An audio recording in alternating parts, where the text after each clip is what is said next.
Good morning. Had to wait a few minutes. Punya was not in here, and she's usually here, so she got delayed. So we'll go ahead and start. I had a lot of delays this morning. I won't go into detail, unless you really want me to. I'll tell you all about it.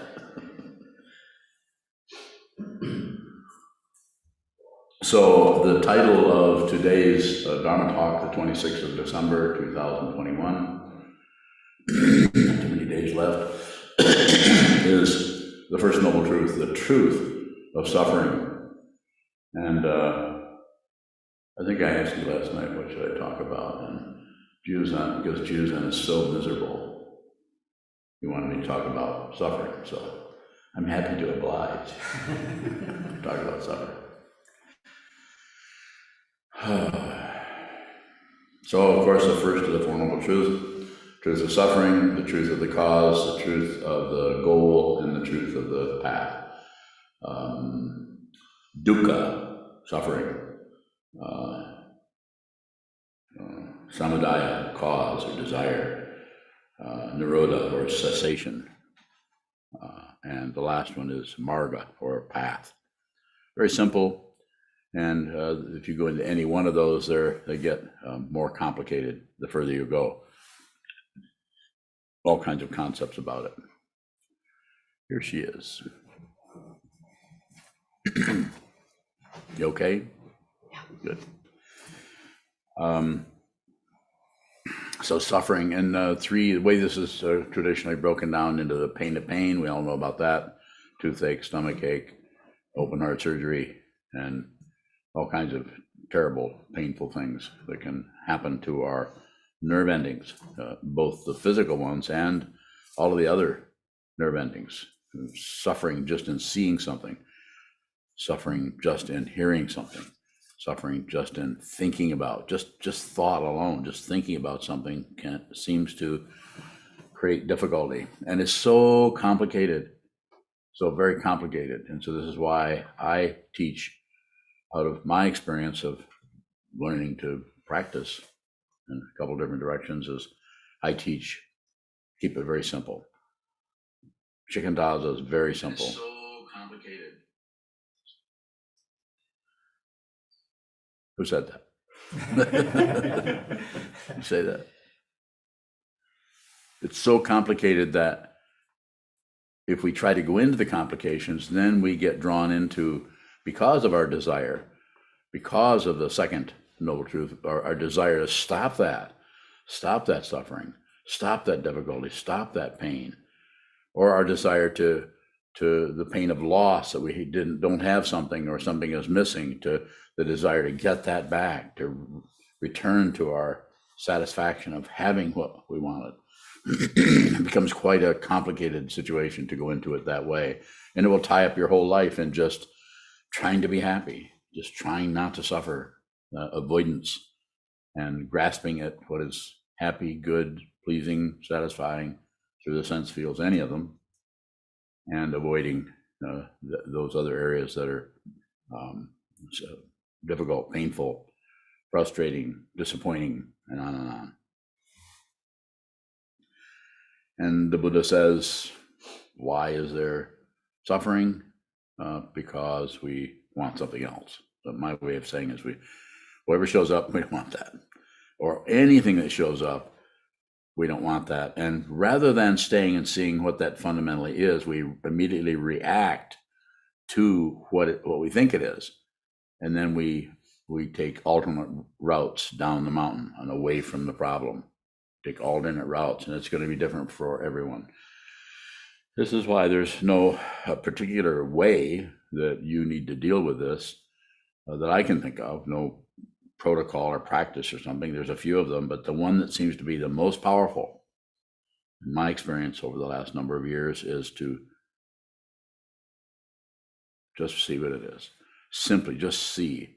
And this is what shikantaza or zazen, even a mindfulness practice, if there isn't too much control going on, trying to get to a better state of mind, even a basic mindfulness practice can be helpful there also.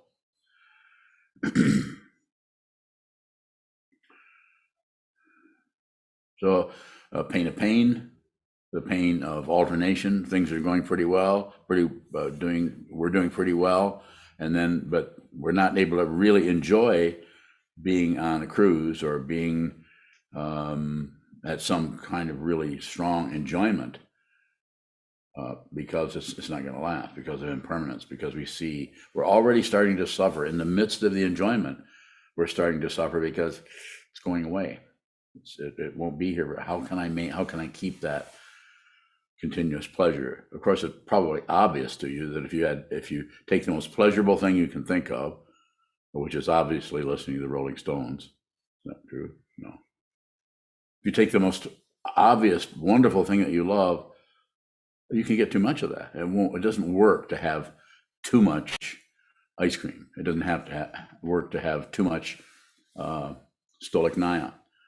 Too much of anything is going to be difficult. It's going to go the other way, rotate, because of the very nature of relative truth that is about opposites happening. What are we going to do about that? So the downside seems to be we've been sitting for a year, 2 years, 3 years, 8 years, 20 years, whatever. And we sit and we look at that situation and we see that even though we've been meditating, there's still some kind of something crawling up the back wall of the cave, making noise that doesn't smell very good. We're not sure exactly what it is. We can't lock our vision onto it so you can see, oh, that's what it is. Well, in that case, I can do this or I can do that. It doesn't seem to work that way. It seems to be that part of the frustration or part of the pain, part of the suffering, the dukkha,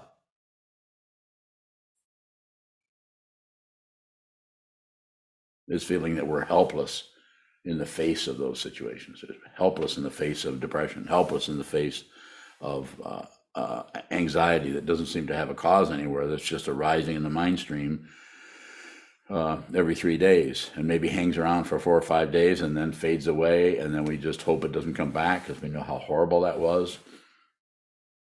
Then there again, pain of alternation. It's not here now, but it might come back, just like my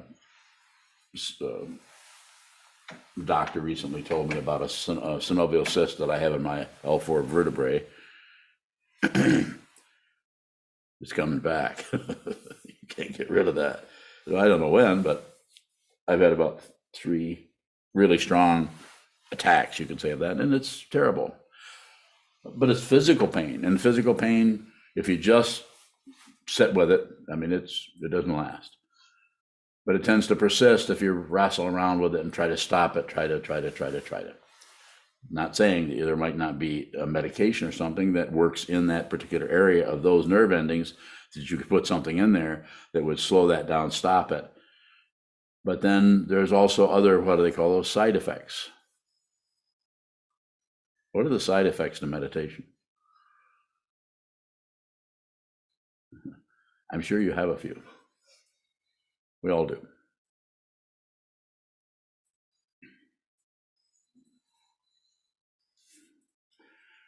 So pain of alternation, and then the last of the suffering, the last of them, but I'm not done yet, is the pain of conditioned existence, or the pain of the composite, which it is said that only a first bhumi bodhisattva, or someone who is somehow seen through the solid separate self, can actually see that, can see far enough beyond their own preconceptions, ideas, opinions about the nature of reality into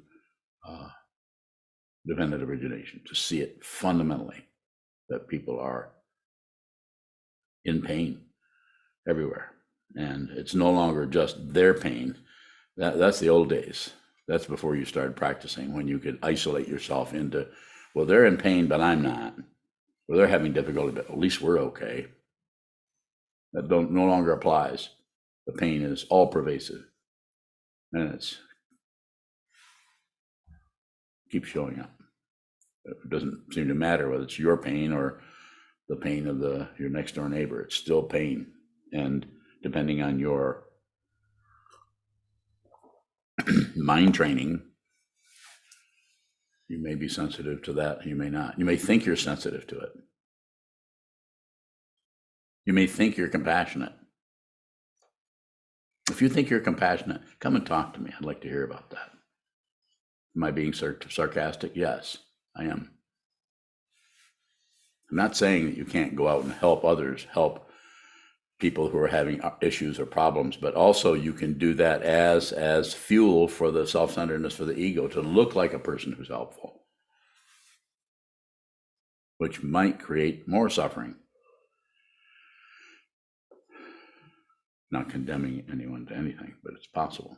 Could create more difficulty because you're operating out of what you want to be a helpful person, rather than fundamentally help, which may not be very comfortable to fundamentally help someone, because it might mean minding your own business, watching someone suffer, maybe even asking you for help, but because of your clarity, you are able to see. Don't misunderstand me here. I'm not giving you permission to refuse help to anyone based on your thought process.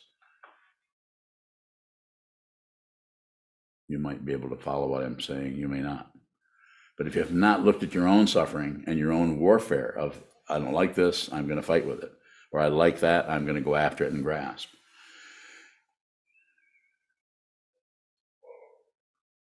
So the pain of the composite is closer to what is called dependent origination, pratitya samutpada, because we see that there's no separate situation, there's no separate pleasure, there's no separate pain, there's no separate being, there's still no separate other, but you have to see it.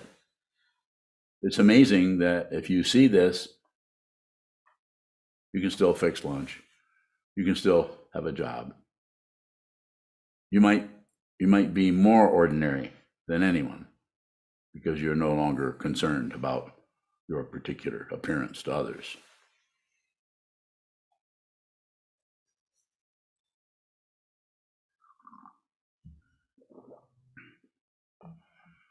Specific question about suffering that brought up the reason that you wanted to hear more about that? I have a question in mind. I'm not sure it's about suffering specifically. I don't care what it is. Is there only passion, aggression, and ignorance?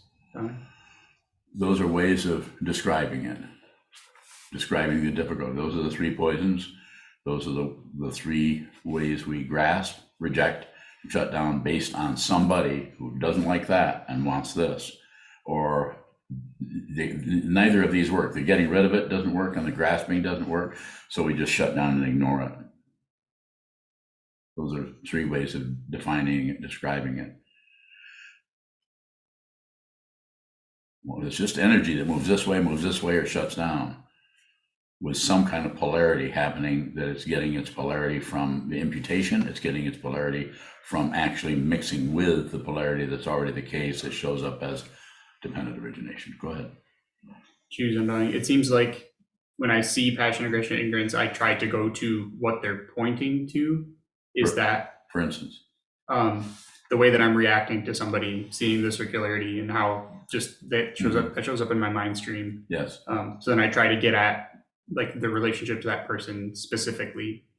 Am I missing something by trying to go there and getting away from the passion, aggression, and ignorance?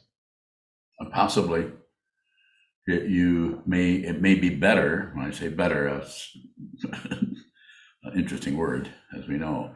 It may be better to just feel the anger, because the ego mind takes a big chunk of credit out of that if you can stop that anger, if you can slow it down, if you can shift the cow's load to the ox slightly, so that this is working. I'm less angry because I see that they've really not. They're just triggering.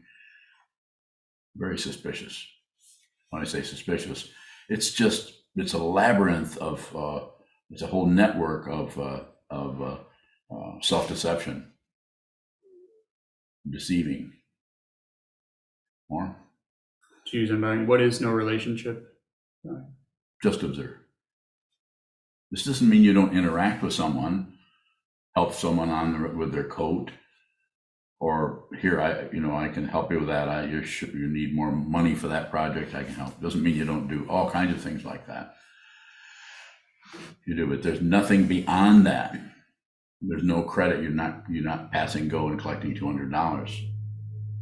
It's not it is a spiritual path, not a mundane path of getting somewhere, accomplishing anything more. Choose undying. I think you indicated that belief is what keeps us from seeing the truth. How do we see belief?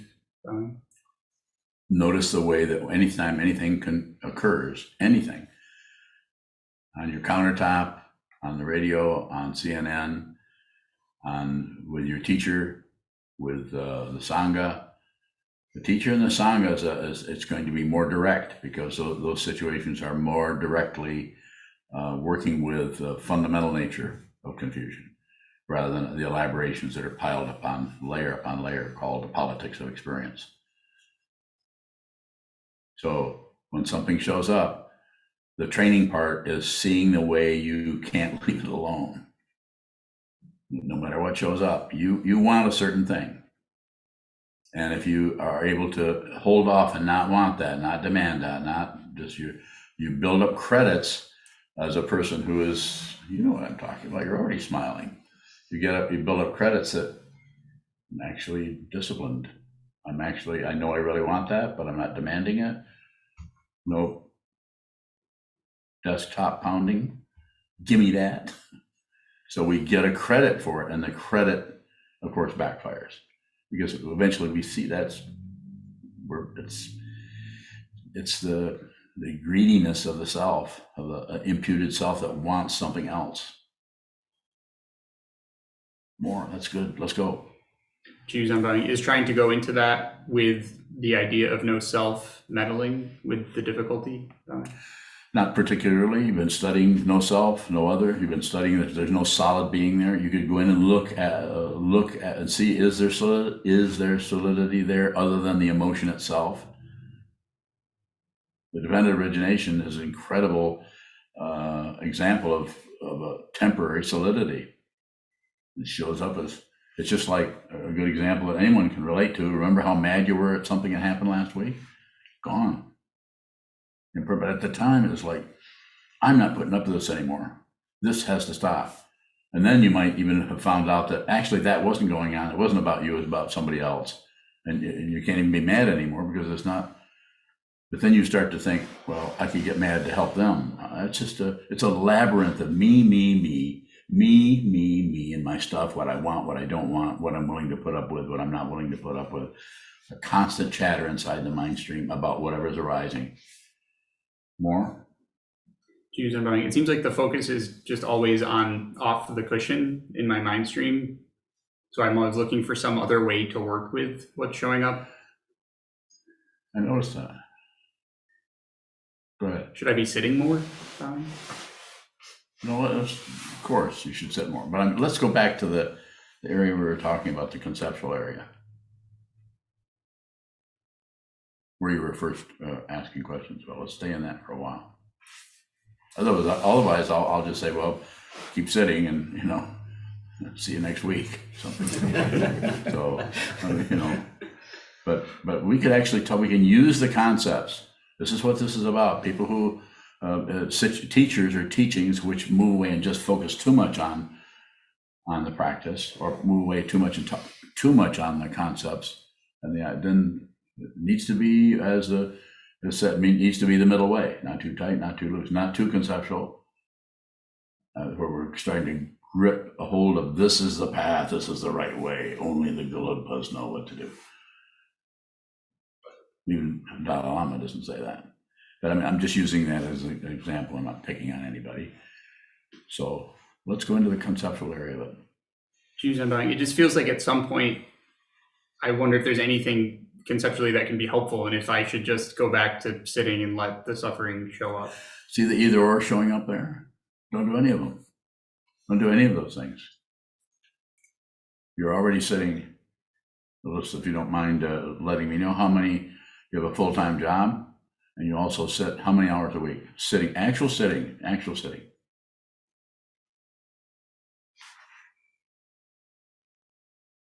13 to 15? 13 to 15 hours of sitting meditation. That's quite a bit, considering somebody has a full-time job. You couldn't handle a relationship, could you? Well, maybe you could. So I would say I know that you, in the past, you've sat even more than that as far as a weekly practice here at the monastery. So we need to do some of that. And it doesn't mean that if you don't sit, anybody, if you don't sit as much as Sokuzan does, that means you're somehow wrong. You might only sit an hour a day or half an hour a day. But a little bit of that, and study the concepts, work with the concepts. And as I've said many times, I'll say it again, you need to study the concepts, the teachings. You don't have to understand them. Because what will happen is some of these concepts are very difficult to handle conceptually. And when we go down into that, we're sitting next to people who are maybe quite a bit better at this than we are. They actually are able to handle and manipulate or work with those concepts and have kind of an understanding that shows up in their words. They talk about this and that aspect of the concept, and we're starting to get more and more lost. How do I know that? 35, 36 years of this, and more than that. But that was the part where it's just difficult to think of myself as being fairly smart, but not able to handle really intense, deep, conceptual things that are happening for scholars and so on. But I studied it anyway.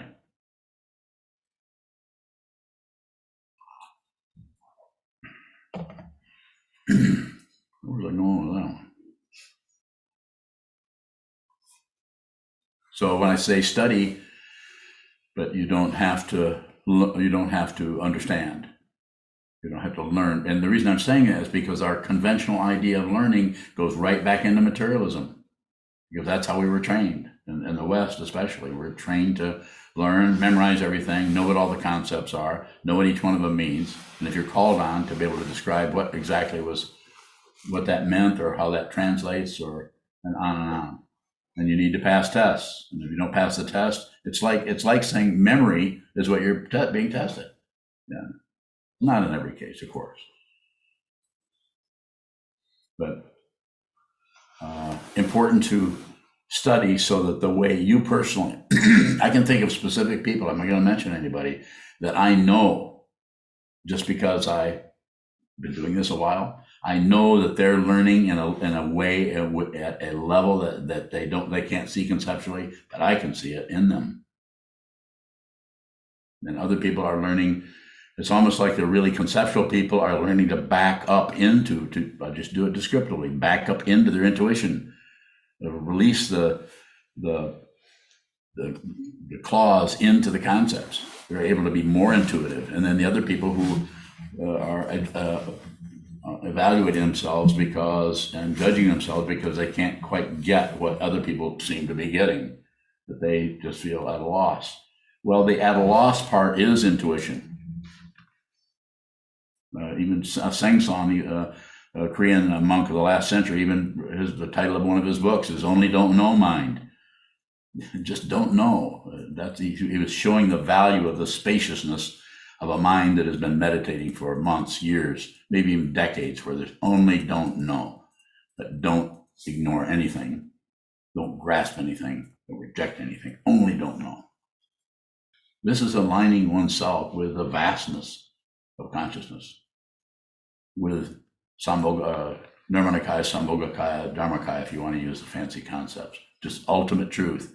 That's how you get close to it. Because the ego mind, himself, herself, themselves, you can't understand this material if it's related to some kind of idea about how this is understood. So this is what you're working with. Go ahead. Should I relate to my mind stream similar to how we study, that I can go into it and try to work things out as it shows up, but not necessarily need to figure anything out? I think that's pretty well said. And you're, not to betray our trust about your deepest secrets. Are you ready? But you're an extremely conceptual person. Would you say so? Would you call yourself smarty pants? I would. And what I'm saying, I say you function with really strong intellectual ballast for everything you're seeing is balanced by your intellect about it. Not wrong. We're not trying to correct that. What we're trying to do, or what you're trying to do, or what I'm encouraging you to do, is to receive something without knowing what it is. Of course, you know what it is. You know what it is, but you don't do no elaborations beyond just the initial naming of it. And even the initial naming will eventually drop away, and you'll see the raw material behind what is called jealousy, but behind what is called disappointment. You might choke on it for a while, but you actually begin to eat the meal without knowing what it's even called. If it's served to you, you have it coming. Choose and find. How do I get there when the conceptualization is intense? Just keep going. It's like a mountain. Your Dharma name is Sokuzan. What does that mean? Freedom Mountain. Freedom Mountain. So far, no freedom. It's a mountain. It's a mountain. You're a mountain. Going up the mountain. At some point, you are that mountain. At some point, you are the path.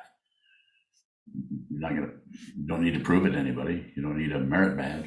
You just know it. You just know that you are what you've been studying.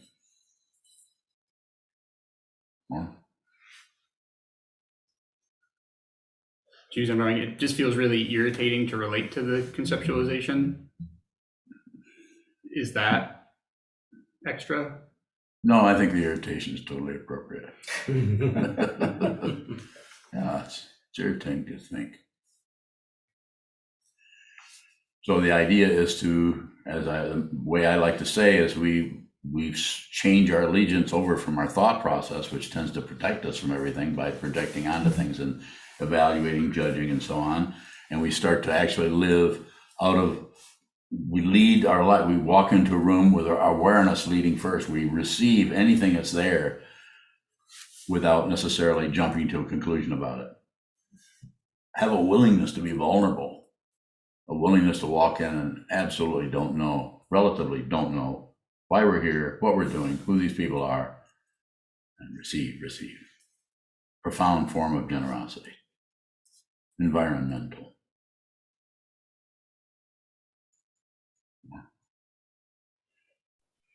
Pusheen bowing. Jean, go ahead. If we're comfortable with not knowing, is there danger that would stop our investigation in any way? Bowing. Okay, I'm going to ask you to paraphrase what you said. I heard what you said, but I want you to paraphrase. Just say it with different words. I'm being comfortable with not knowing a problem. Yeah, so the comfort area might be a little extra, but it's just the idea that just acknowledge that you don't know it in the conventional sense. You're working with something and you don't know what it is, and rather than continually rattle the situation, trying to shake out some kind of truth out of it, just allow it to be what it is. And see, because nothing lasts, but it tends to persist if you fool around with it. It tends to persist and you actually give power to that in your mind. It's the mind stream that has no past, no future, no present. It just looks like it. It's an incredible illusion. You want to see what illusion is? It's right in front of you. Everything you see, everything you taste, everything you smell is an illusion. And so do nothing with it. The not knowing part, don't do anything. It might register in your mind stream. I don't really know what I'm doing or what this is. You might want to hang out with that for a little while, rather than try to get to the end of the road with some kind of a conclusion or a belief or something like that. Have a willingness to not know. Did I get close to what it is you're asking about? Pusheen bowing. Yes, thank you. Anything else? Not yet, thank you. Certainly. Shisho. Bowing. Further to Busheen's question, even before, when I see something, my mind is already racing about the possible interpretations of it and conclusions from it and all of those kind of stuff. So is there a way to, if I may say so, substitute that process or try to substitute that process with something else? You can say it that way. And yes, and I'll tell you, this may be helpful, it may not. You may have to work with it a little bit on the texture level rather than the meaning level, the texture of the bread rather than what kind of bread it is, the texture of the biscuit or whatever, rather than what it's been, just the texture itself. And that would be to just receive that. The very thing you just described. What word did you use? Conclusions and what it means and the interpretations of it. Just receive just notice that you have a desire to do that, but don't interrupt the desire with how to stop that desire. Don't interrupt the desire by satisfying that desire, and don't interrupt the desire by distracting yourself into something else, a distraction. And this is whether it's a mantra or whether it's even meditation practice. Just contemplate that. You might, in your situation, you might want to write down what it is that is causing the static in your mind stream that you want to turn into some kind of understanding, some kind of situation where you figured things out. Just let it be static. When I say let, I'm not saying you have some kind of power to let something be that way. I'm just saying, just observe. If you're just receiving whatever is moving, then that's as close as you're going to get to not meddling, until you see that the very thing that you're observing, you're not separate from. Further question? Tishwan. So the texture part would be the way I'm struggling with it, or I'm working with it, or how my mind is racing. Is that the texture that you're talking about? Yes. Just the racing part of it is the closest you need to get to a conclusion. Just the racing part, not to stop the racing so you can figure out which way things are moving and what color they are and which is important and which isn't, and which part actually holds some value in terms of the underlayment of this particular concept about the nature of this and the nature of that. I'm trying to speak as close to what I'm thinking. I have no idea how the mind of a chemical engineer works, but I have a feeling that it's pretty chemical. I'll have to ask Augie how that works. Maybe he can help. Pardon me. So keep it very minimal, keep it very simple, and just, especially on the cushion, just watch it come and go. Just watch the trains come and go. No inspection. When I say go deeply into something, I'm saying look at the surface. I'm not saying have some kind of idea of going down in like C.G. Jung psychological types and find out if you're a feeling type or a thinking type, or if you're a Buddha family or a karma family, Padma or whatever. You don't have to figure anything out. That doesn't mean you can't at some point reflect on that and think about it a little bit, but I would keep it to a minimum.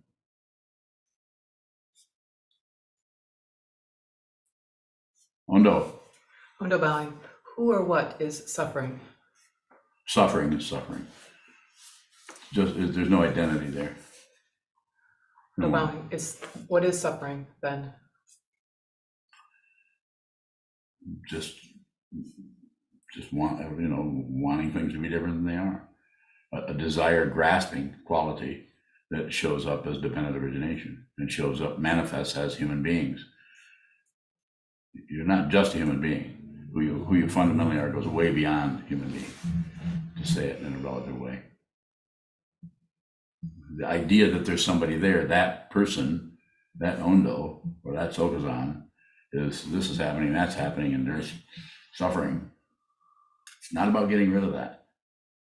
Or when it says the Four Noble Truths, Nirodha is, even though it's explained in a way that anybody can understand that, but the ultimate understanding of that is there's no one left to suffer. There's suffering still may come and go.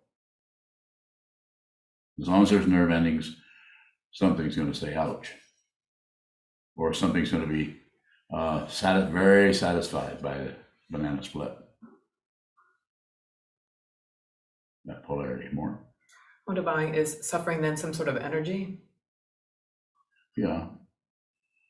but I don't know if that's taking that energy kind of idea, it might be a little bit helpful, but to try to depersonalize it is basically the difficulty with that. It isn't personal at all. So if you take it in, it's just energy, and try to use that kind of a concept to depersonalize it, what you're misunderstanding is that you can't depersonalize something that never had a personhood. So that's taking the relative, follow me? That's taking the relative approach to it, and you're actually empowering it by saying that the clown on the roof is real, and we need to get him off on the roof. You don't have to do anything with the ego. It's unreal. You see that it's unreal. It may come begging for food or whatever every now and then, and you can just relate to it as it is. But there's no solid personhood. The illusion of personhood or individuality is overwhelmingly powerful. And you can't get rid of that. You don't need to get rid of it. You don't need to get rid of anger, passion, aggression, ignorance. You don't need to get rid of any. That's the issue with materialism, is there's a war to end all wars, that kind of baloney. Or people who are just pacifists and just peaceful. It's not that that's a wrong approach. It's just that it leaves out all the people who are having so much difficulty with their need to express anger, war, and makes them look wrong, makes the pacifists look really right and really good, really nice, kind, sweethearts. More? Wonder, Bowing, is suffering always a response of the ego, Bowing?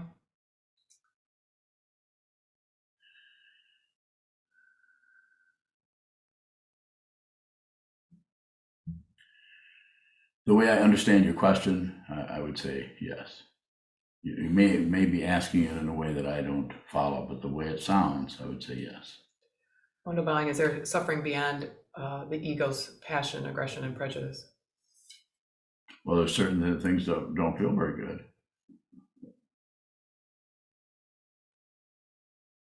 More? Right now, I have a couple of YouTube questions. Go ahead. YouTube? Yes. John D asks, can we help others see the truth of suffering, or is it something they need to find out for themselves? I'd say it's very situational. Depends on the connection you have with other people. You may have a lot of input there. You may have a lot of connection with people. But the most important person to help is yourself, is to see what this is, so you don't take your unexamined ignorance into relationship with others, thinking that what you're thinking about, what they're thinking about, what you're thinking is correct, and what they're thinking about, what you're thinking about, what they're thinking you're thinking about is incorrect. Did you follow me?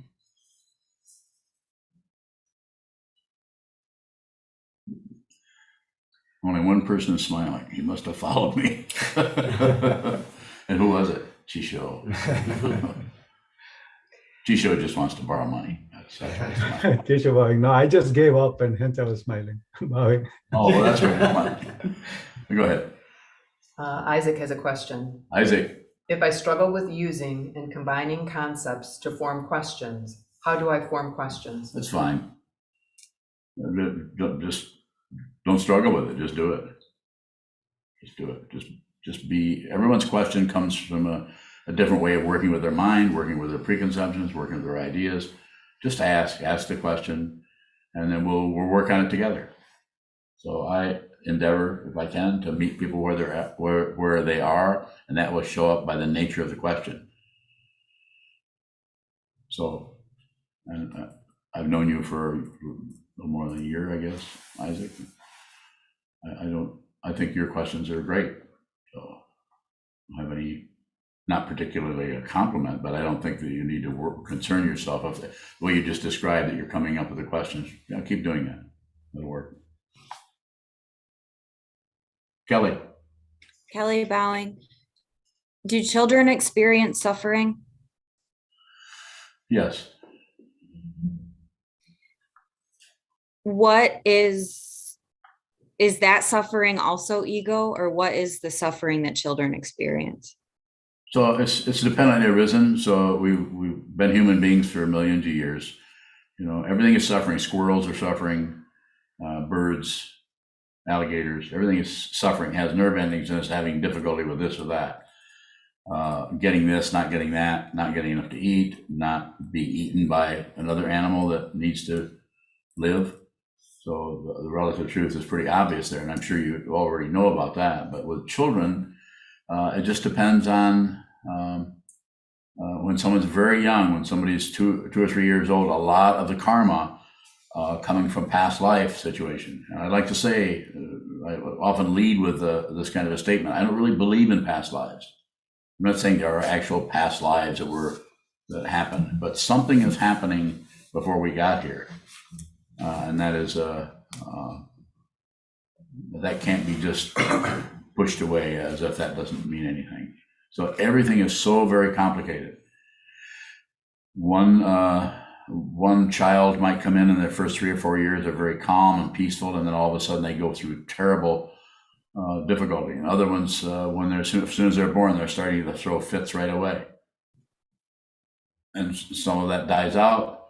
Some of it, everything is just fine until they, become teenagers, and then everything starts to fall apart. Or maybe not until they hit their 30s. Everything has been really good, and then all of a sudden, all kinds of difficulties start to surface. There is no way to track down, particularly that I know of, track that down to stop or start or control or soften or tighten up whatever area that anyone is working with. It seems to me, and I'm kind of biased here, if not very biased, we need to train the mind as it is rather than train what all the things that mind can do to get it to do certain things. Train our mind to really receive, because if you're really receiving your life, what's in front of you, whether it's a child, whether it's someone who's 3 years old or someone who is 15 years old, 12 years old or whatever, just to use the age as an indicator, we need to meet that person where they're at. And that can be very difficult if they're coming in with a load of anger and frustration, and they're only 5. How to meet that so you don't make life worse for them. You don't really want a child who's expressing extreme anger. You don't really want to beat them, but people do that. People if they don't act the way the adult thinks they should act, they might just buy into that, idea of some kind of discipline that has to come down heavy on a child. Otherwise, they'll grow up to be bad people or something, or all the other social information out there about parenting. So did I get anywhere near what you're asking about, or is there some specificity you're looking at? Yeah, I'm wondering if, when children have experienced violence and abuse, if sometimes it seems as though they're hurting, but it's not so much that they're suffering, that it's almost as if the adults assume that they're suffering, and it's the adults suffering. Yeah, it's complicated. And I'm not sure how to ask a question about how to support the child with all of the assumption from the adults that they're suffering, because the adults are suffering too. So it's all, they're not separate. The child and the adult are not separate. But when you're talking with the child alone, just listen to them. Ask very, very simple, engaging questions that are not like an interrogation, but just, you already know how to do this. Don't even need to comment on it. Just be with them and hang out with them. This doesn't mean turn into a child yourself, but to actually work with that child where they're at. And that's, if you have not worked with yourself, so what do they call that, your inner child? If you've not worked with your own deep fear or deep neurosis, that you're still trying to fix yourself. If you think there's something broken in anyone here or in this room, if you think there's something wrong or broken here, you will, not condemning you or accusing you of anything, you will likely project that unexamined situation onto the world and try to fix it in somebody else. I know about that because I tried to do it myself. I don't at this point, but I did. So find out who this is and stop fighting with this. There's nothing to fix. Nothing to fix. If you think there's something to fix here, then when there's any kind of trouble out here, you'll think something's wrong out here and then fix that. Perhaps, maybe not every time. Any further question, Kelly? Oh, I'll cook one up for later. Thank you. Bowing. Okay, Cook away. Right. Choose and bowing. Is the thought process a defense mechanism from the pain of pain that shows up in that sense consciousness? Can be, sure. We start to the thought process, start to think up ideas about how to stop that, or how to, who's doing that, who's the immediate cause of that. You can always find an immediate cause. You can't find the fundamental cause. This is dependent origination. We find a relative cause here, then we can block somebody up, put them in jail. We can give somebody else a Nobel Prize, even though they invented dynamite. You know, I'm just saying that relatively, you can always find a culprit. You can always find a hero. More? Choose and bowing. When something seems solid or seems to come up over and over, I wonder if I'm doing something to cause that, even if I don't see it. There's probably some causation there, but it's not about stopping that. It's about being aware of it.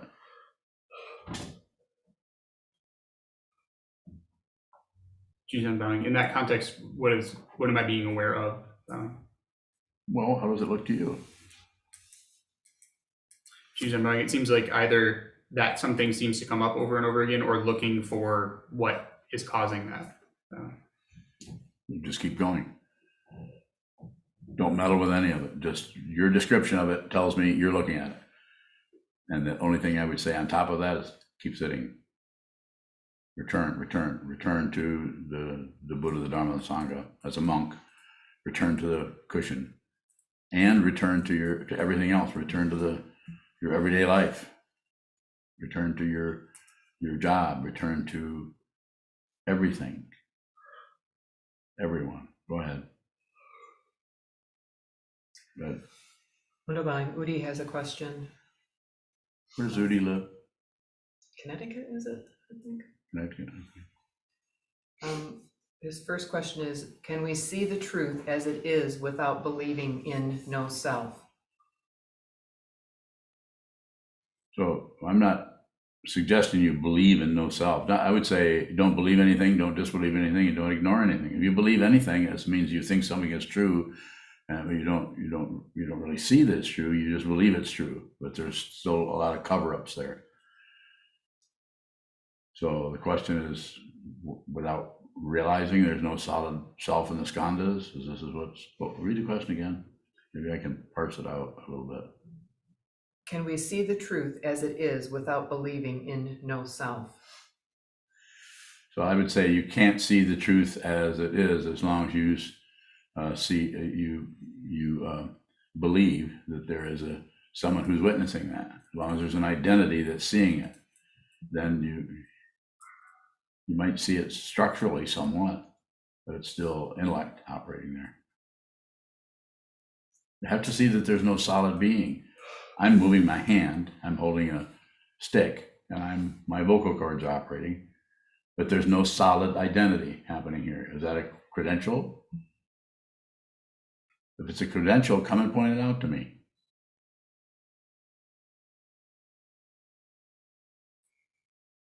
Here's another question. Go ahead. If we are unsure about no self, can we see anything besides our delusion? You're always unsure about no self. If you're sure about no self, this is not no self. The unsure about no self means you haven't realized no self. The surety about no self means you haven't realized no self. There's no reference point. You will not get a merit badge. You will not have a conclusion. It's not a conclusion. It's everything is telling you that. It's everything is yelling that at you. Everything is preaching the Buddha's Dharma all the time, everywhere. Everything, everyone, every student, every teacher, every tree, every wall, every bird, I'm not being romantic about it. I'm just saying it's this. Smell, taste, touch, hearing, smelling. You can do this. Go ahead, Teresa. Teresa Bowling. Earlier, you talked about that even though we're sitting, the sense of helplessness arises. What are ways that we can work with that discouragement and stick on the path? Bowling. This is can be, and it's different for everyone, but I would say just use the forms. Like this is not for everyone to do, but in your case, you have been practicing for a while and you ask for a jukai, so you've sewn a raksu, and you're going to, at some point, whenever you can get here, when things open up, you're going to come here and receive the precepts, the 16 precepts. So it's just one more form. The other thing that will help support you. You probably can realize your true nature without it, but I think it's be more difficult. And the other one is just return to the cushion. Return, no matter what. Just return. Return to the teacher, the teaching, and the community. And that also includes your own job, whatever that may be. If the job is difficult, find another job. Return to your cushion, the cushion you sit on. You may need more forms. Come to the monastery. We have a lot of forms here, don't we? Yeah, there's lots of forms all day long, just about every day.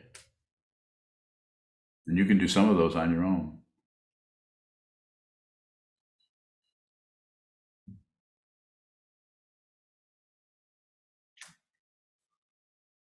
Hondo. Isaac has a question. Isaac. I notice a question arises and then I challenge it until it falls apart and doesn't make sense. Should I just ask my first instinct question without any tinkering and investigation? You could do it both ways. You just, at some point, if you consider me your teacher, even for the few minutes we're on here, the rest of the day you might think about something else, then you might want to ask the question. Because what you think I'm going to say may not be that way. And the other thing is, if some people say, well, I would ask you the question, but by the time I get around to it, I already know what you would say. Well, you have no idea what I'm going to say. If I don't know what I'm going to say, how are you going to know what I'm going to say? I don't know what I'm going to say. I don't plan anything. Well, there's a couple things I plan, but I'm not going to tell you about those. Personal.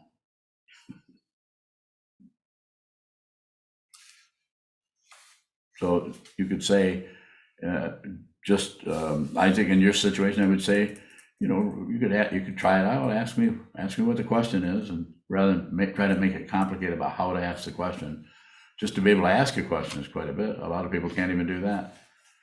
I often have, not real often, but quite often have interviews with people that are, 15, 20 minutes, and they don't have any questions. Is that a problem? No. It's not a problem at all. Might be good if I am functioning as your teacher, if you ask me and I've accepted you as a student, which you would have to do if you want to do this formally, then I meet you where you're at. If you don't have any questions, I'm not gonna, there's no pass or fail there. You will. Eventually, when you'll have the questions, it's after I'm gone. I got a couple of questions for Kobin, and I got a whole bunch of questions for Kungpa Rinpoche, but they're gone, so I can't ask them.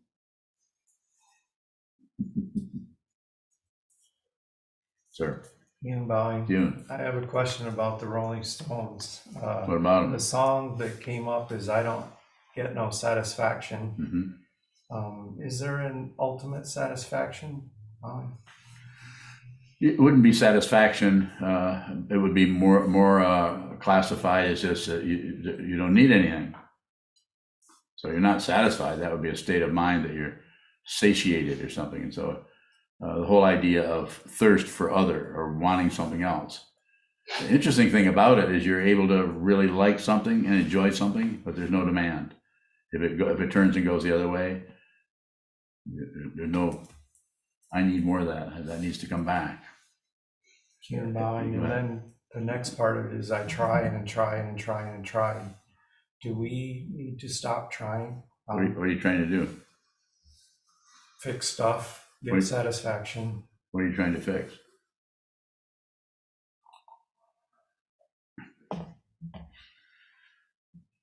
Push something out of the way to get something I want, and Is that satisfying? no. Well, don't do it.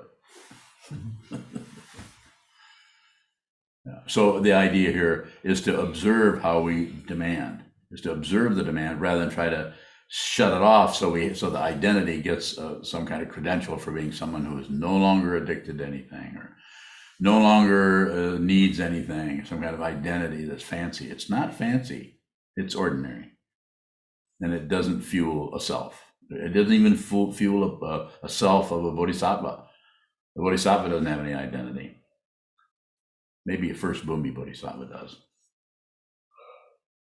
No identity. If they do have an identity, it comes from students, not from oneself or one's mind stream. Further questions? Terry Bowling. Terry? When you were working with Zazen, you talked about he was the path, and I noticed a lot of fear came up when you said that, and it actually felt like separation. What is that? Yeah, that's the path. Feels like separation. You're starting to actually look at the contrast between this and that. And if you really look, if you start looking at that in your heart, it's scary. Not for everyone. People are wired differently with different kinds of karma, different kinds of causes and conditions. But when you start to look at your fundamental obstruction, that can be very scary. Not everybody's ready to do that, nor should they be, nor am I endeavoring to push somebody towards anything. You let me know what you need and I'll help you if I can. Michael Bowing, Michael. should we stop worrying about our perceptions? No, keep worrying about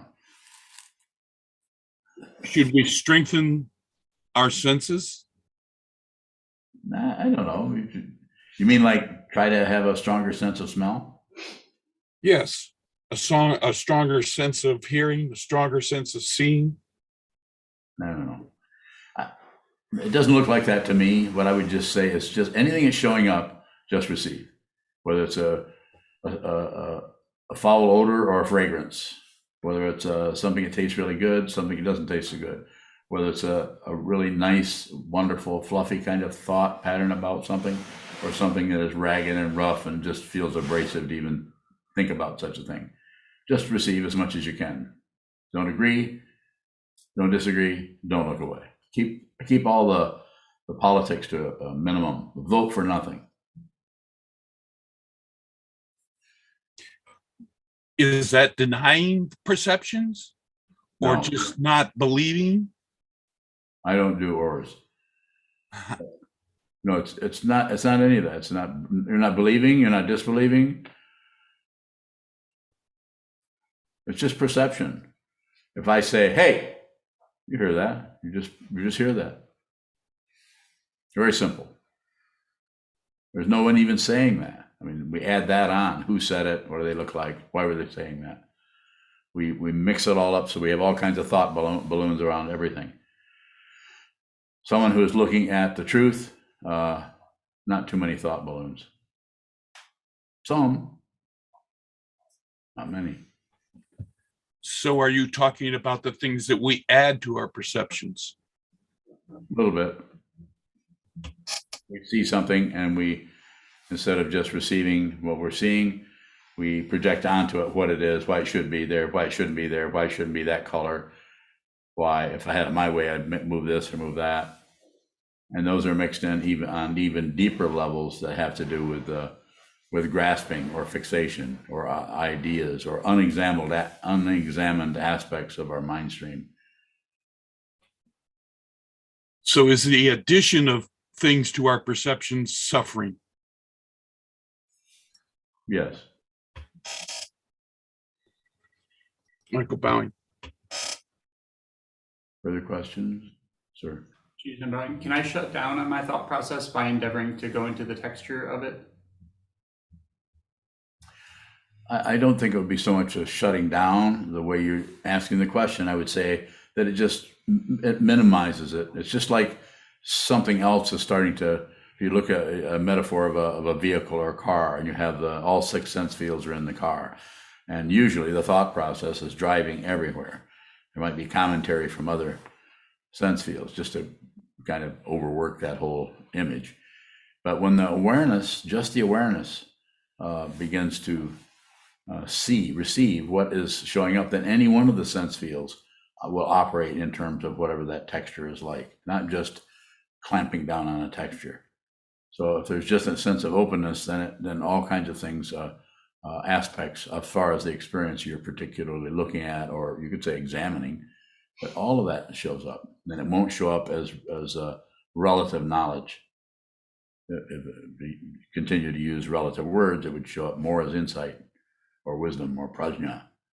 Just seeing through the separation that the thinking mind, the hope and fear-based mind, continually reinforces and reinforces.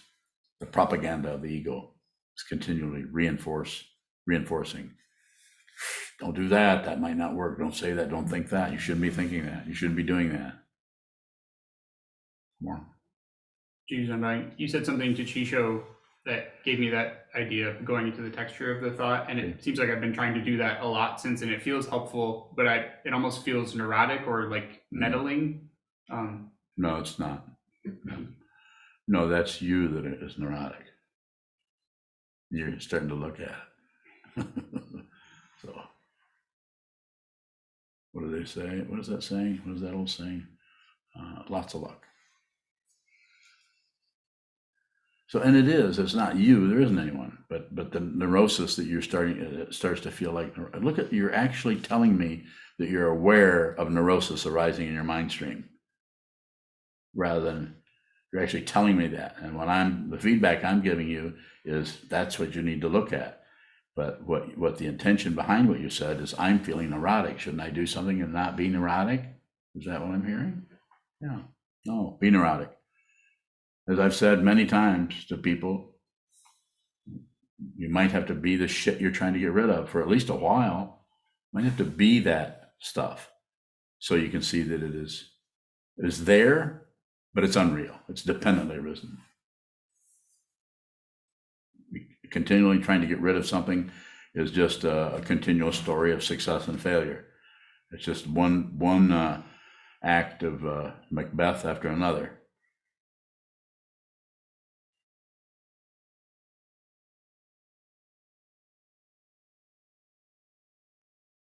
Any further questions? Go ahead. On this long path, is that wrong to manipulate patients to endeavor? No. The way you're asking me about it, I would say no. Just practice. Everyone's going to work with us differently. The way you ask the question and knowing you, for a year plus, I think it is. I don't think the way it seems like you're intending that question, I would say no. Not. Thank you. Yuhong Baoying, I have one more question. Certainly. As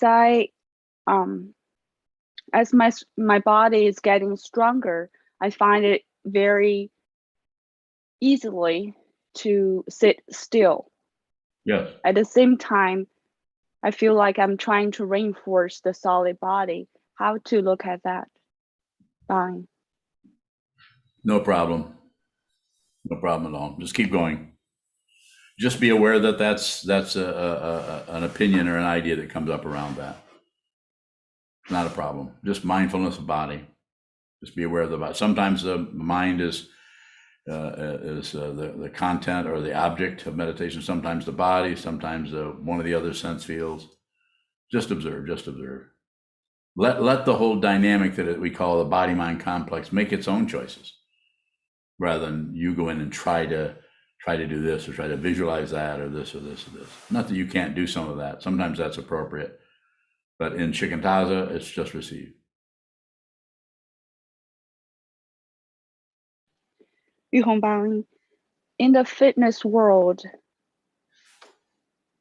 I have a fear to reinforce the solid body when I work with that. So how to look at the fear, bowing? You're talking about fitness, about exercise or yoga or Fitness. fitness? Hmm. I'm on the way to be a fitness personal trainer. Well, I don't see any problem. I mean, see the problem You do. when yes, I do. When there's a fear Oh. I feel like every time I work with that, with a strong body and mind, there is a reinforce of the solid being here. So that affect my, But I don't know what they call it, performance. yeah, and what I'm saying is don't worry about it. And why would you ask me and then ignore what I'm saying? You can consider it. You don't have to believe what I'm saying, but I'm saying don't worry about it. But I'm saying that area of gripping down, I'm starting to be concerned. I'm reinforcing. Body's doing fine. It's not reinforcing it in a way that is problematic as far as I can see, as far as awareness training or as far as shikantaza. You're doing fine. Just continue to do that. It's like Warren Jamal down in South Africa. He runs a weight studio where he trains people to work with weights. I haven't seen him on here in a while, but that's what he does for his livelihood. Runs a weight studio, but it's body is not a problem. To emphasize that. Thank you, bowing. Welcome. Spoolstring has a question. Are you always now aware of delusion, or do you lapse? I think I glimpsed the right way, but so much covering. I wonder if one day will be panoramic awareness. Yeah, those are just teachings. There's no way to tell you conceptually what this will be, because it will not settle into that kind of a shallow grade. It won't do it. It looks like it, but it won't do it. Just continue to go, and you will know. When you know, you won't need to check in with me or with anyone. You'll know it. You'll know what this is. You can do that. But as far as lapsing, or all those relative ideas they're fuel for the ego, for the self-centeredness, which is trying to not lapse, or trying to get more aware, or have more of this, more prajna, more wisdom, less confusion. It's a regular smorgasbord of relative truth and how to be a better whatever. Don't worry about it. Just use the simple Buddhist teachings as they're taught. You don't have to listen to me, but and shikantaza, simple practice of sit down, hold still, and watch the chaos, or the creamery butter in your mind. Just watch what flows, watch what's coming and going. Just, you could even say, enjoy that. Enjoy the insanity, enjoy the craziness, and enjoy the waves, enjoy the clouds, enjoy. Just receive. No matter how crappy it is, there has to be some kind of receiving what this is. You can do that.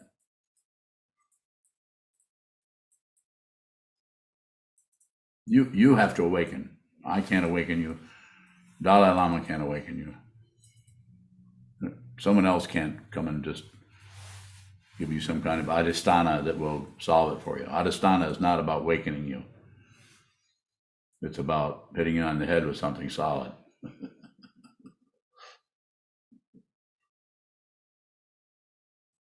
Go ahead, Gyokado. Gyokado bowing. Sheldon has a question. I bet he does. It's how does the middle way apply to the three poisons? Bowing. Not too tight, not too loose. Middle way, three poisons. If the grasping shows up, just watch. If the aggression shows up, just watch. If the shutting down or the distraction shows up, just watch. Middle way, not too tight, not too loose. No agenda about never being angry again. No agenda about no more craving. I don't want anything. I'm free of desire. Some kind of identity that loves the sound of that, especially if you work at it really hard. If you meditate enough, you probably can even convince people that that you're succeeding at that. You might even be able to write a book on meditation, how to be perfect. Might have to change your name though to something more interesting than Sheldon.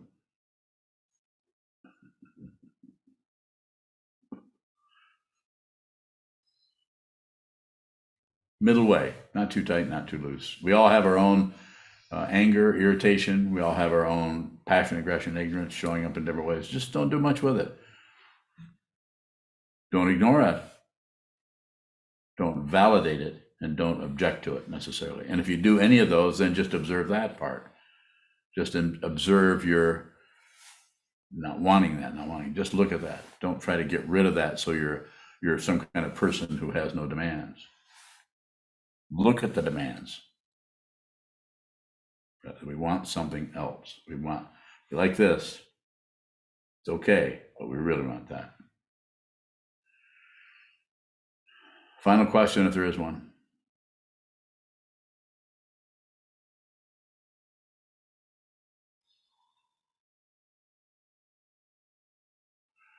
Kevin, don't you have a single question for me? Jeez.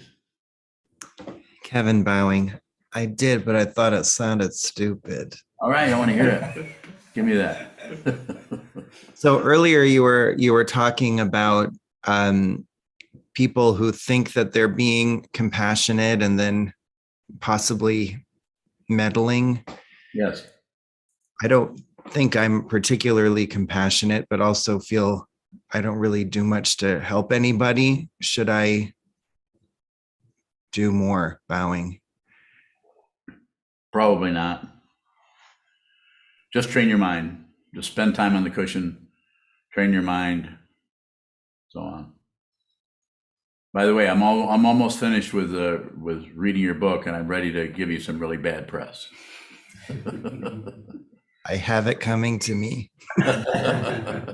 I'll take care of it. That way, thank you. You're welcome. Okay. Is it too late for me to change my book to be called How to Be Perfect? That's probably what I'm going to say. Something, probably some kind of a comment like that. How long of one do you want? Do you want a paragraph, or? I don't think I can do very much because, I have to find a lot of really good things to say much. And so I don't think I can say very many. I won't clip your wings. Oh, good. I won't fly too close to you, just in case. Okay, I think we can close for now. Thank you. Thank you so much. Thank you for all of your questions.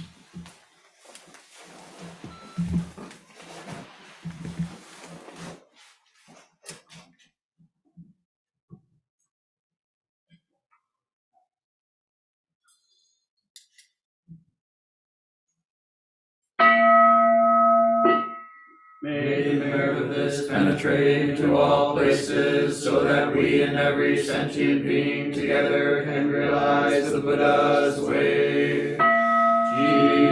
Ji-ho-san, shi.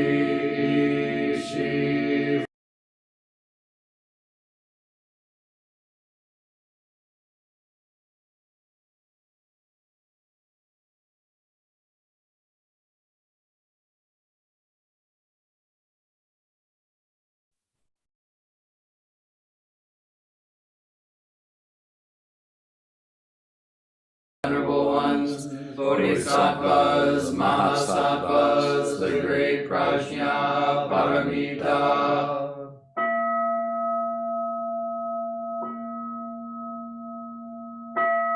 O Buddhas and Bodhisattvas of the 10 directions and the 3 times, please hear us. Please come down out of the light and protect Sokokoji Buddhist Temple Monastery, our Sangha, families, friends, and visitors. Heal everyone who is unhappy, sick, or suffering, and fill them with light.